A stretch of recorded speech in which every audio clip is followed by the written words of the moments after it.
everybody. It's great to just see everybody come up and get to know names and faces and what everybody does, and it's really terrific. So thanks for participating, all being good sports, even if you didn't want to do it. It's now my pleasure to introduce today's guest speaker.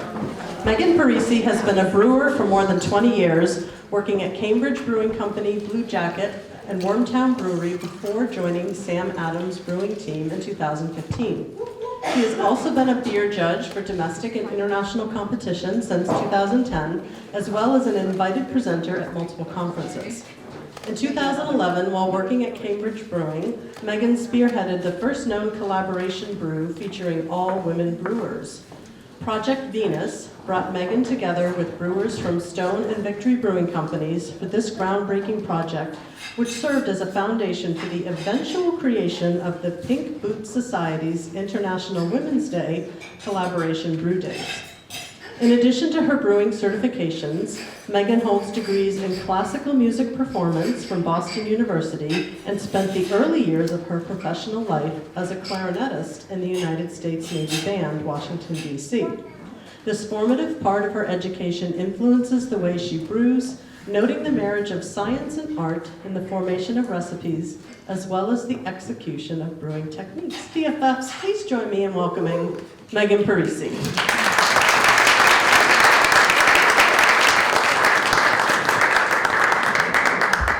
Thank you, Pam, for the very kind introduction. And it's just such an honor to be here with you all today, so thank you for having me.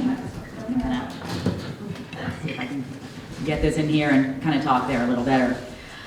And, you know, kind of along with Becky, I had to do a little last-minute notes in the parking lot because the printer at work was having a fault this morning, and it was not my fault, it was its fault. So, got some notes here, and I'll try to do my best to stay on track. Like I said, it really is a great honor to be, you know, in a room full of such, you know, talented and hardworking women. You know, you're my kind of people. So I know that Pam's already introduced me, but I want to give you a little bit of background and kind of the, you know, the origin story of how did I wind up here today? How did I wind up getting to be a brewer? And you know that I am the head brewer for the Sam Adams downtown Boston Taproom right now, and we opened the doors at this Manuel Hall location in just 5 years ago, January 30th, 2020. Yeah, yeah. I thought you might get that. It was a great time to open a business. Fortunately, we made it through because we were lucky enough to have, you know, the backing of, you know, all of Boston Beer Company behind us, and made it easier. But still, you know, the struggle, you know, was something that, you know, we experienced as well. The struggle was very real, trying to figure out how to adapt to a completely changing landscape. I know.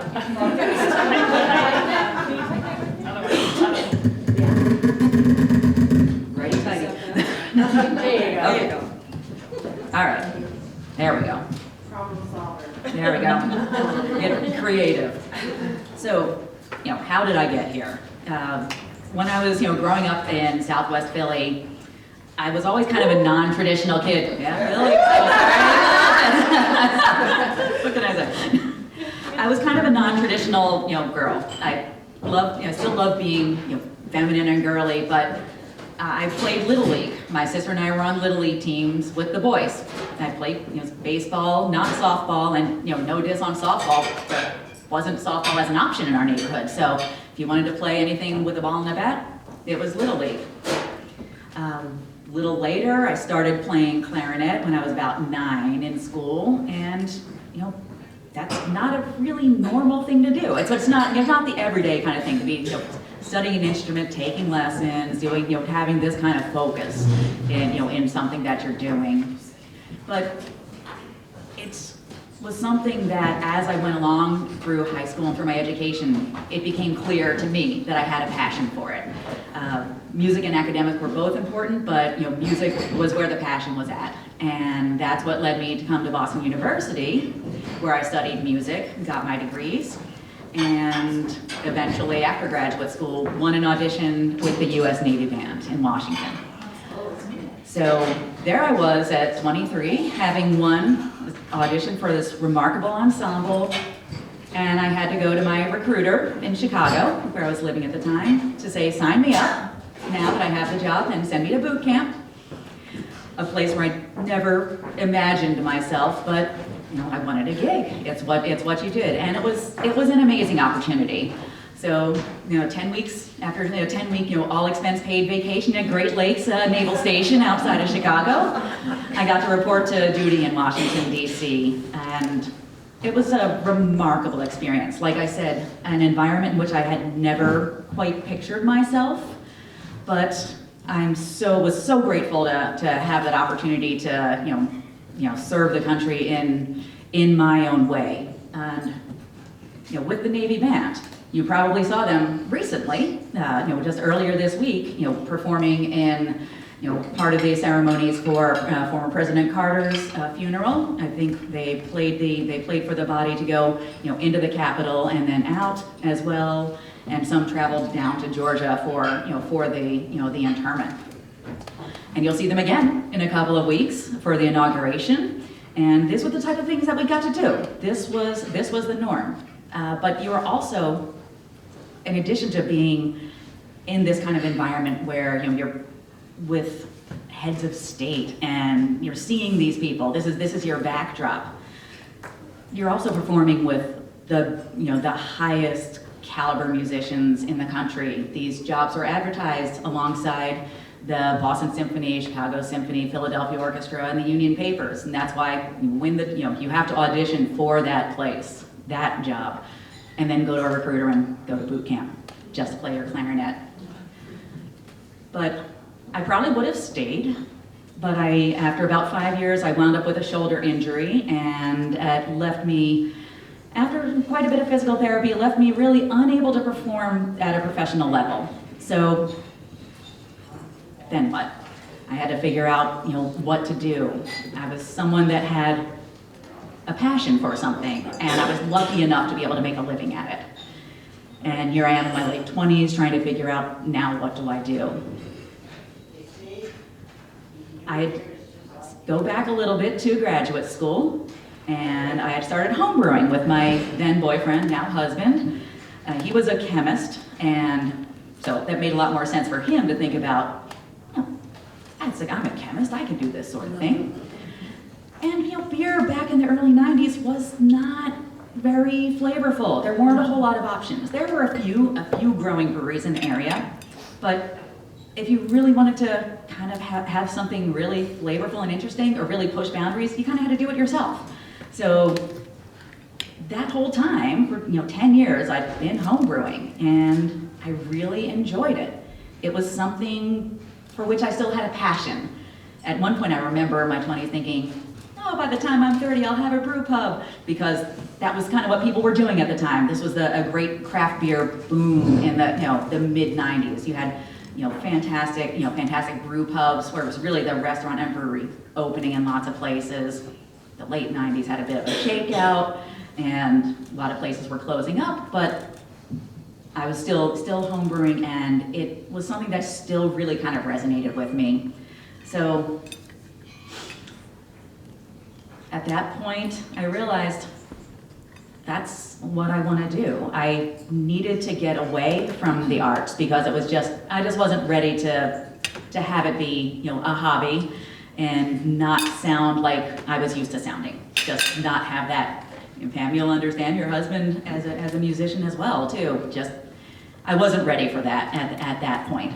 So I quit my job after a couple years working in just administration, music administration type jobs, production and admissions, things like that, and quit the job and started taking brewing science classes and figuring out if I was going to do this, I had to do it thoroughly. I didn't know anything about actually being a brewer that people were going to pay money to for what I make. I was making the best free beer you ever had. But asking people to give you money for it, that's a whole different, just a whole different calculus. So, off to school and then trying to figure out how do I get a job, with absolutely no experience. And it kind of actually brings me to a study I'd read, the Harvard Business Review in 2014. published a study that had been done by Hewlett Packard that sort of focused on the difference between men and women choosing what types of jobs to apply for. And at that time, what had come out of their research was women tended not to apply for jobs that we didn't feel 100% qualified for. And does anyone here, does that resonate with you? But men would apply for jobs for which maybe they would even be 60% qualified for. Just throw your hat in the ring. I know I definitely have been in that category of the, like, if I'm not totally qualified for it, I'm not going to apply. I still have felt like that today, even going past this. But at this point, I had to figure out, how do I apply for jobs with zero experience? So that's how I learned to network. While going to school and not having a job, I started going to every beer event, beer dinner, just starting to get to know people, reaching out to, there's a good story that comes up with this, reaching out to an alum from Boston University who had a brewery in Boston and seeing if there might be some opportunity. We'll get to that one. And I was fortunate enough to meet at one of these beer dinners Jody Andrews, who was the head brewer at Boston Beer Works at Fenway at the time. So this is 2004, and there was already, a woman who was the head brewer of a very, popular and well-respected brewery in Boston. And also met Will Myers from Cambridge Brewing Co. The two of them were hosting this dinner together. They didn't have any jobs available, but we talked, we just, we exchanged information. I went and visited Jody at Beer Works, spent the day with her. It was great. And of course, nothing came of it until a couple months later, I get a call from Will. He doesn't, he does have a part-time job that's coming available, and he remembered me from the dinner, because networking, and also thought that my background was really interesting from being a musician, so wanted to talk to me about it. So I went in. Of course, I was over the moon, thinking, I'm gonna talk about a job, and get there and I interview. Turns out I don't get the job, but he offers me the opportunity to come in and work for free. So President's Day 2004, I showed up at 6 a.m. To learn whatever I could. Showed up. The next Monday, I showed up again for another 8 hours of learning how to clean growlers and wash kegs and scrub floors. And by continuing to show up at 6 a.m. every Monday and just taking it all in, writing everything down, taking notes, already studying, asking questions, it turned into a part-time job, a job that didn't actually exist when I had applied. They created a part-time position for me. So I had zero qualifications, and just by being willing to do the extra work. I mean, everyone should get paid for their work, yes, but sometimes you have to, you've got to do what you got to do to get in. Turned into, a part-time job that a couple years in turned into a full-time job, turned into becoming lead brewer there, and after about 8 years, I'd been running pretty much the day-to-day of the brewery. After that, wound up going down to Washington, D.C., back to where I had been when I was in the Navy, because my husband had gotten a job down there. This was 2011, where beer was just starting to take off in that area. So I figured, I should be able to find a job. I should be able to find something. So yeah, let's go for it. So we did.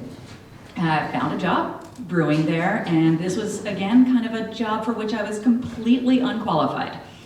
It was to help build out a brand new brewery, and I'd been working in a brewery that had a really old system, very manual, very hands-on, nothing new about it kind of space. I had no experience with electrical or plumbing or sourcing equipment, knowing utilities, none of that. But I got the job. Some of it, this is one of those instances where I feel like the gender kind of came into play, where this group saw the opportunity for them to have, a woman at the head of this operation to kind of dangle out there a little bit.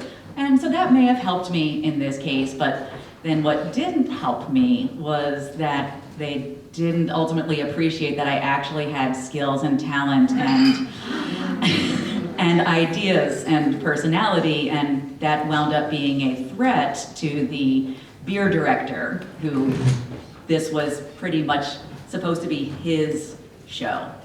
So still, I was not going to let this opportunity go by, even as it was getting harder and harder to work together.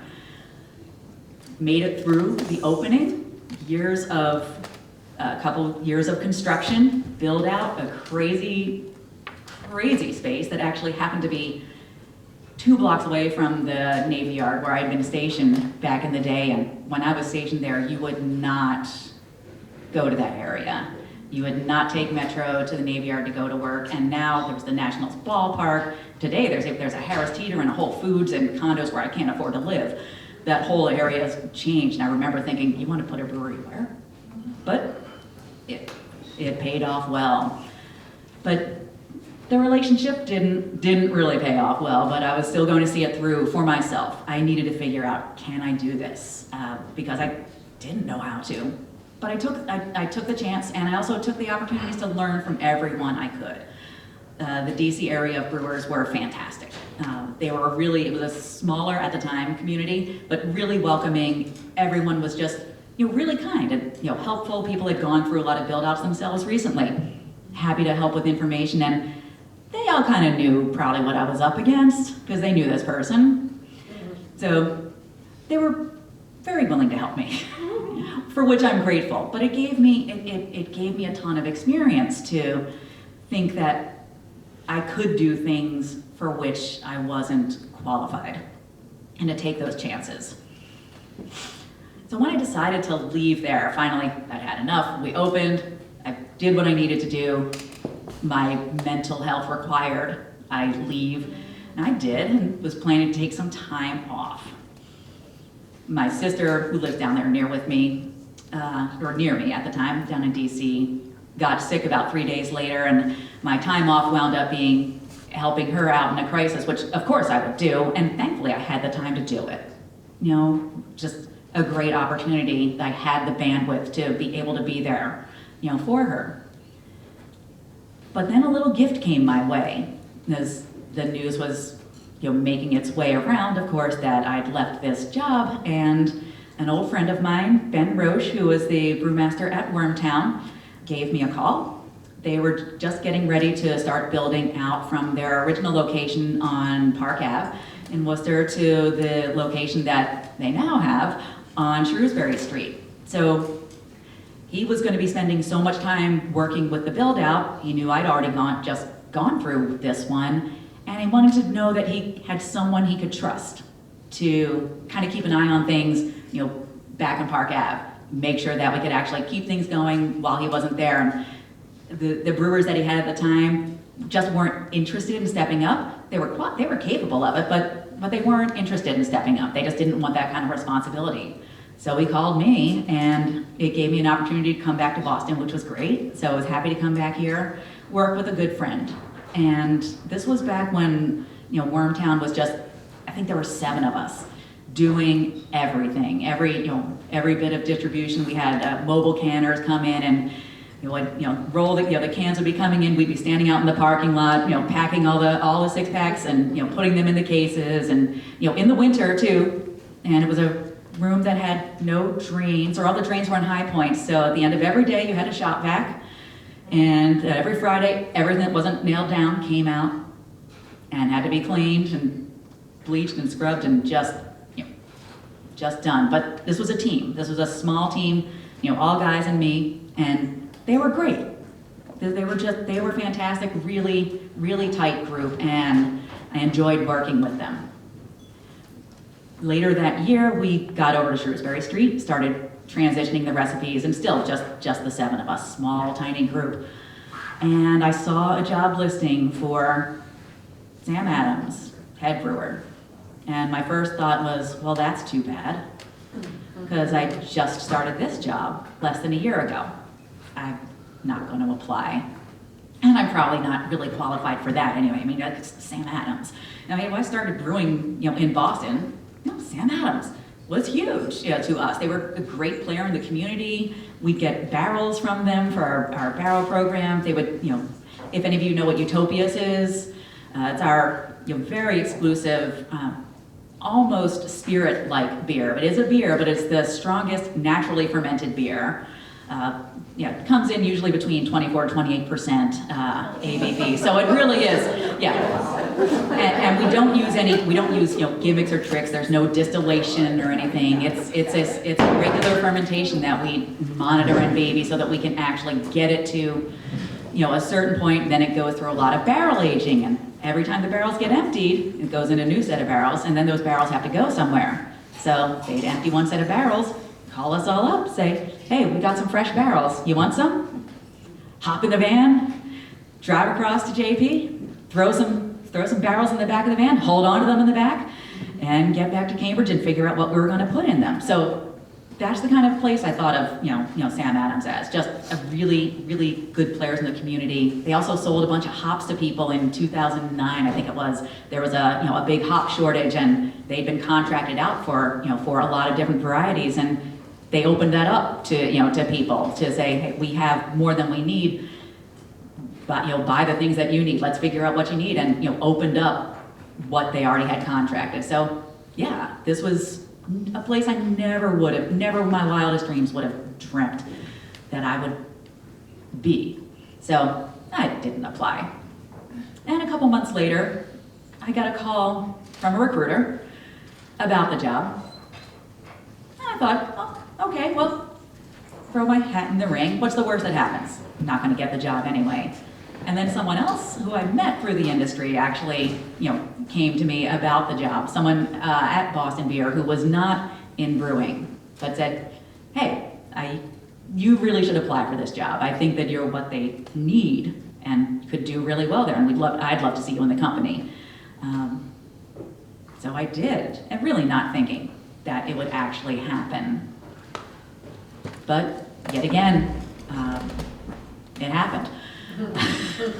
And again, walking into a situation where I was feeling fairly unqualified. This was a much bigger situation and scenario than I'd been in before. Much more public, much broader, distribution. Even though in Boston we're not brewing what's going out nationally, but we're doing all the research and development. So all new products, ingredients testing, things like that.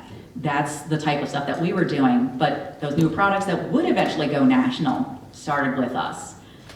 But still, you're going and seeing beer that you make and that your company makes everywhere around the country, and that's just mind-blowing. It really is. So again, a place I never really imagined myself. And I'll be honest, the first 6 months were kind of rocky, because it was touchy, it was tough. I was not comfortable. I walked into a team that was a little dysfunctional at the time. I was the second woman. My boss was female also, and she had a lot of experience from Anheuser-Busch and had come from Canada and been there a little bit. And I started to notice there were a fair number of women in this company in the technical side of things, brewing and on the mixed blend side, as we call it, for the beyond beer products that we make, things like the Truly seltzer, twisted tea, and those types of products.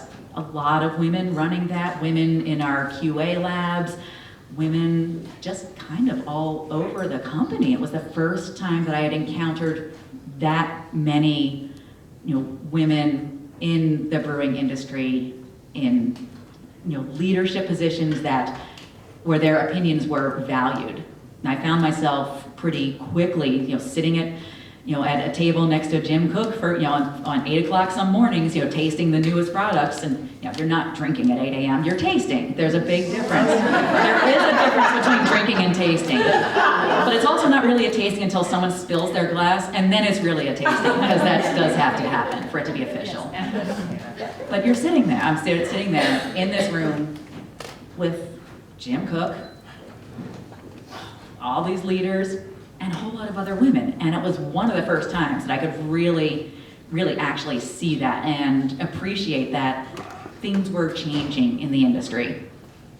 So kind of going back to 2004 is when I got in. I mentioned Jody, who had been the head brewer at Beer Works. I was really lucky to see that there was already a woman doing it at a leadership role at a well-known and respected brewery, known and respected by her peers. So I'd already, that representation was already there for me. I knew it was possible. But I didn't encounter a whole lot more after that until about 2008, the first year that I went out to the Great American Beer Festival, which is the largest beer festival in the US. And many breweries, thousands of breweries from the country will send in entries and compete for medals. Medals are great, but they don't mean that if you didn't get a medal, you don't have great beer. It's like any competition. Any given Sunday, something's going to be in the right place at the right time and be tasted by the right people. But here I was in Denver, and there was a group getting together. A brewer from the Northwest, Pacific Northwest, Carrie Farendorf, had been the brewmaster for Steelhead Brewing for about 20 years. And she had just retired and was doing a bit of a road trip. She was retired, and I'm just going to kind of drive around and visit breweries. Now that I'm not brewing anymore, I'm going to actually go and visit people, visit friends, and just visit breweries and take my little camper and just go. She wound up at Stone Brewing and encountered a brewer named Laura Ulrich, who worked with me eventually on the Project Venus. And Laura was kind of shocked to actually meet a woman. That was already another woman that was actually brewing, and they had a conversation. She's like, there was no one else at Stone Brewing. Like, wait, you were a brewer too? How many of us are there? So Carrie kind of made it a point to start a list, and just started calling around, like, wait, do you have lady brewers? Is there anyone at these breweries? And that list kind of started the very beginning of the Pink Boots Society, which is now the international professional organization for women identifying individuals in the alcohol industry. At the time, it was just a list of women brewers. And we had our first meeting at the Wincoop Brewery in Denver, just trying to figure out what was this going to be. I think there were maybe 30 of us. And it was just, again, kind of amazing. First time I'm in this national kind of group and seeing this many women in one room who are actually doing the work and brewing and running labs and things like that. So we started trying to figure out what is this group's going to be now. It's not, how do we actually make it useful? So it started to grow, and I got involved from the very start, because it was just very grassroots. Everyone was volunteering to do this, that, or the other thing. I was the membership coordinator, which I had no idea what that was going to entail, but it entailed getting thousands of emails from people all the time and trying to figure out how to make a spreadsheet out of them all, when I really didn't know anything about Excel, or I think it was even Microsoft Access at the time. But the organization started to grow. More women. We found more women and decided to have more meetings, and it started to just grow kind of organically. People started chapters in their different areas, and there still wasn't a big structure to it. It wasn't, there were no membership dues. The only thing was, you had to receive a portion of your income from the beer industry. It was trying to be very inclusive. Just get people in the door and find out who we all are. And we started drawing women from, not just brewing, from the quality side, so the labs, marketing, marketing, design, writers, owners, all over, all across the map, and just seeing how much of a reach there was. So we were all kind of surprised to see the number of women that were represented in the industry that didn't realize there were so many other women.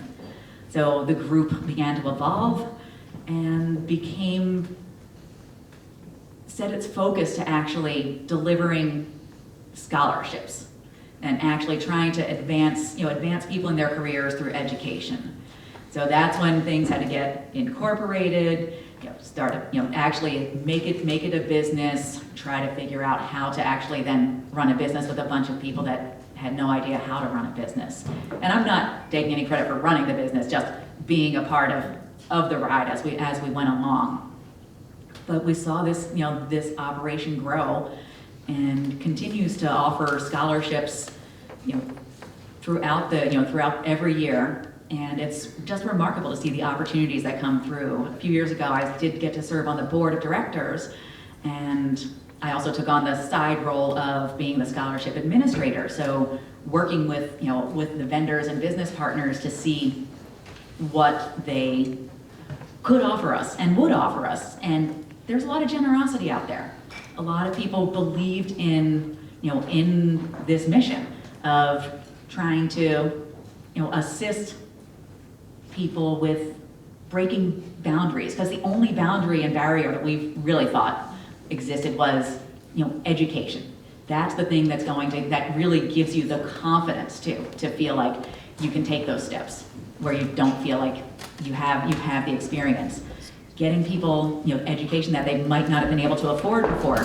Take a class that you really might need. It would give you that confidence to say, I can apply for this job, or I'm qualified to do this. I'm ready to take this leap.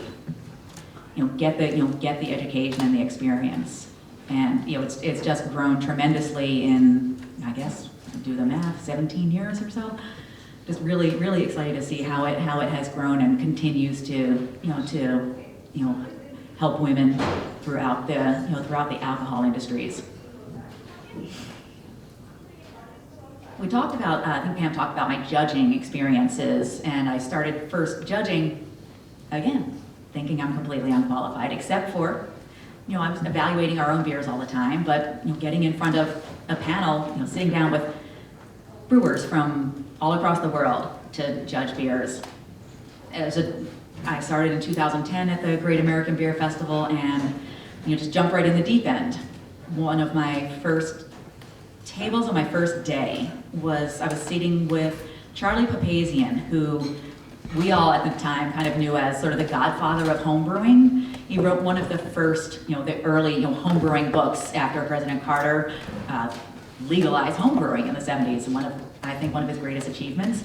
Camp David Accords, they're pretty significant, but legalizing homebrewing opened up a whole industry for all of us. But I'm sitting here next to Charlie, and of course I'm sitting next to the legend. I read his book when I first was starting to homebrew, in grad school. I have his book. I even have the new edition of it. What do I know? So we're talking about these beers that is in a particular category, the unfiltered beers, Keller beers. And they could be any type of style. It just meant that the beer was unfiltered. It hadn't been very much processed. So we had beers from all different styles. Our job at that point was that we had 12 beers in front of us, and we had to come up with 3 to send forward to the next round. Well, we all agreed on 2, and then I wanted to put another one forward, and Charlie wanted to put another one forward, and we started kind of hashing it out at the table. And he said, okay, we're going to be the medal table for this. I know the next round, we're going to be at the medal table. And why don't we send both forward? That'll only give us 7 beers, because another group will send 3 forward. That gives us 1 extra beer, and we can all, with the other group, then decide, because another brewer at this other table who would be joining us was German, and it was a German beer that I was arguing for, and he thought it was too hoppy, and I thought it was not. So, again, the little bits about the style. But I said, let's get Florian in there, and then we can, we'll get an opinion from someone who knows more than either of us. By the time all was said and done, that beer won a silver medal. And at the end of it, Charlie looks at me and just said, good for you for standing up for that beer, because that was a medal winner. And I realized I belonged. That year, I think I had only one other table where I shared a table with a woman. pretty much it was, you'd look around the room, a room like this, where tables would be all men, men, men, men, men, maybe one woman at 2 tables, you might see. Now, over the course of, 15 years, I've been at tables that are all women. And that's just been the most exciting change to see, is that more and more women have broken down that barrier to demonstrate that, yes, we belong, we are just as qualified, and we deserve a literal seat at this table, and we have a great amount of representation. So that's been one of the greatest changes that I've seen in the industry. But one of the things that I never really experienced is, aside from that time in DC, I personally never experienced a lot of negative interactions with male colleagues. If I had someone that ever doubted me or my abilities, it was usually someone in the public, the general public, that couldn't believe at a beer fest, oh, you're the brewer, you're not the marketer? Like, you can't be the brewer. I was at one where I'm talking about this one particular beer, a very complicated process, and he looks at my 23-year-old assistant who can't even brew a beer and said, oh, so is he the brewer? I'm like, no, he's not. He is now. He has his own brewery. He's great, but no, he's not. But that was where I ran into things. So I've been very fortunate, and I hate to say, and even think that I have to say I was fortunate, because I know so many other women who have had very different experiences. So my own personal experiences, I've had a lot of respect from my colleagues from day one. I've just worked with really great people who never looked, askance at a woman being able to do the hard work, the smart work, all of the things that go into it. But I've heard a lot of stories, and it breaks my heart that I still hear stories from women of all ages too. It's not just, it's women of all ages in the industry who are still encountering, hostile work environments. And this is, I think it's one of the flaws for us that's happened as the industry's gotten larger. One of my colleagues, Sam Calagione from Dogfish Head, used to say the industry was 99% asshole free, but the industry was a lot smaller then. Now, well, for a scale, in 2004 when I started, there were about 2,000 operating breweries in the US, and now there's almost 10. So, breweries of all sizes, so that's a huge jump in these 20 years. So, you bring in a whole lot more people, you're gonna get a lot more assholes. So, I'd say balance is maybe, say, like 97 now, but the number of them actually is gonna be greater. Even if the percentage is not, that doesn't seem that different. So, even though I've never had those experiences myself, thankfully, I still feel, I feel obliged to look out for these and to counsel and support. And we've all seen shakeouts in some industries in the past several years, starting with the Me Too movement in Hollywood. And we had that happen in the beer industry a couple years ago, when a brewer from Notch was working on a build-out, just like I had many times before, had encounters with some of the tradesmen who didn't believe that she was the one who was actually the responsible person they should be talking to about things. So just in a bit of frustration, she put a post on Instagram, said, has anyone, have you had this happen to you? And she was not prepared for the answer she got. Wasn't just yes, it was a torrent of stories. Some about that type of, fairly innocuous, like passive-aggressive type thing that many of us have experienced from colleagues that either didn't see us as quite as capable for whatever reason they perceived. But the other stories were more terrifying and disheartening. And it did become a shakeout movement for our industry. Not everyone suffered the consequences they should have, but a lot did. And you saw a mobilization of people not being afraid to take a stand, take a business stand, vote with your dollars, and not support certain breweries, because if they had a leader at the top who was being accused for years of hostile behavior, not just, obviously, sexual harassment, but other types of hostile work environment situations as well. We all kind of got together to hold people accountable and try to make it better. Things aren't perfect, things still aren't perfect, but we had a good moment of making some progress. And the unfortunate thing, though, is that this whole experience, took a very big toll on this brewer, and she, of course, became the subject, as you can imagine, of a lot of negative feedback and blowback and attention. And it was just a bit too much for her, and she wound up leaving that brewery, but then ultimately starting her own with her husband up in Maine. And they're doing what they want to do, making the beers they want to make in the place they want to make them, and no one's going to question what they do. They're doing great. They're both fantastic brewers, and they're doing what they want to do. But she had no idea what she was unleashing with that Pandora's box of, has anyone experienced that? So it's still there. The struggle is still there, and I know that I still have to be part of helping fight that fight. When we see it, call it out. If someone tells us, believe them, look at it.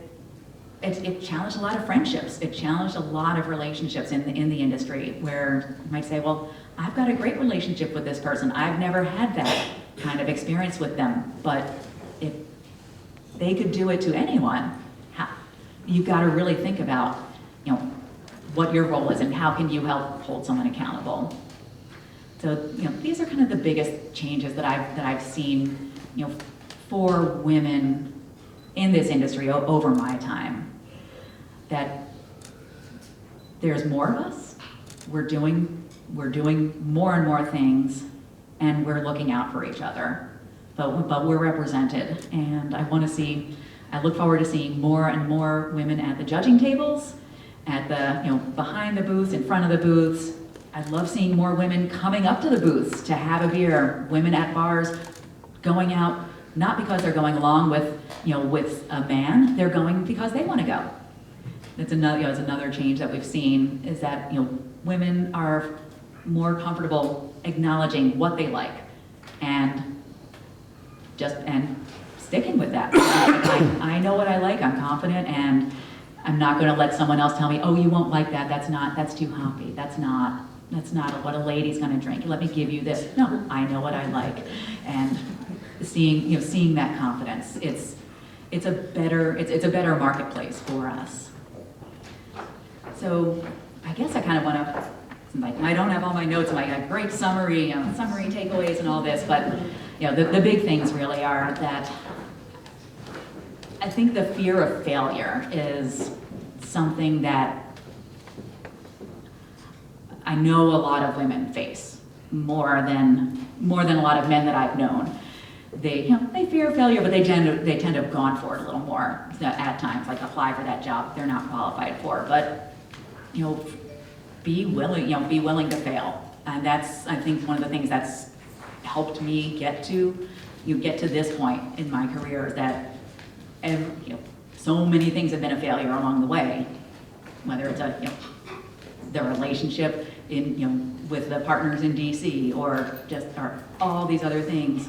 Oh, I forgot to tell you the one story about this colleague, the alum from BU. I do want to share this one before I go.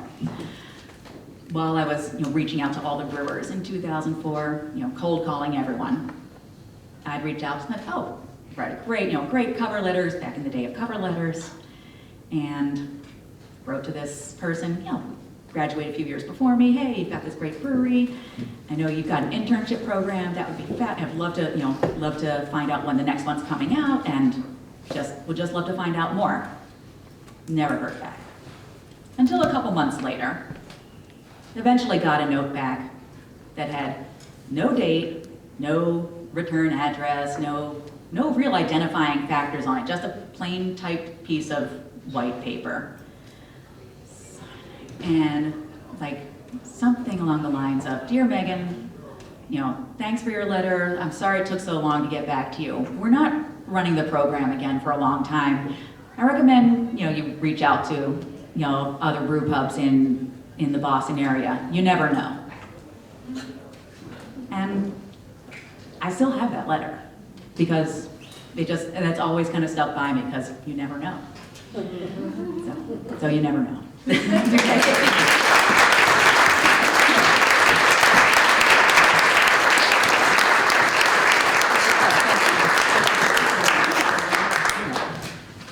We really want to thank Megan for being here. I know we have a couple of things we want to wrap up. Let's give her a round of applause for sharing that story. Thanks for never giving up. Thanks for saying you never know, because you don't never know. And we all need to visit another woman's brewery, Sam Adams. Check it out at Beerworks, right? Yes. And maybe Megan will be there to welcome you. We want to thank you for spending some time and sharing your story. Before I let you go, just a couple announcements, and then we want to give away